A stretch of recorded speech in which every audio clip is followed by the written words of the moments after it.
আপনার মেয়ে আমার পছন্দ হয়েছে। আলহামদুলিল্লাহ, তাহলে লেনদেনের কথাটা পেশাল পারি। আস্তাগফিরুল্লাহ, আমি যৌতুকের একদম বিপক্ষে। যৌতুক আমি নেই না। মাশাল্লাহ মাশাল্লাহ, আমি তো এই ব্যাপারলাই উটকাইতেছি। আমি আঙ্কেল একবারে মাটির মানুষ, এবং কি আঙ্গু পাই তুমি মাটিতে ঘুমাই। আচ্ছা আঙ্কেল, আপনার মিয়া কি মাটিতে ঘুমান হবো? না বাবা, আমার মেয়ে তো মাটির মধ্যে ঘুমান হারে না। তাহলে তোমার গিফট হিসাবে একটা খাট দে রো। গিফট হিসাবে তো আমি আবার যৌতুক নেই না। না না না, যৌতুক না, গিফট। ও গিফট, এই গিফট দেওয়ার কি দরকার আছিল? আচ্ছা আঙ্কেল, আপনার মিয়া কি এসি ছাড়া থাকা রে? আঙ্গো বাইতে আবার এসি নাই।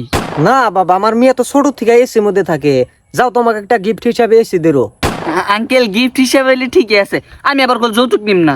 না না না, যৌতুক না, গিফট। আচ্ছা আঙ্কেল, আপনার মিয়া কি পিলপিলটা যা রে?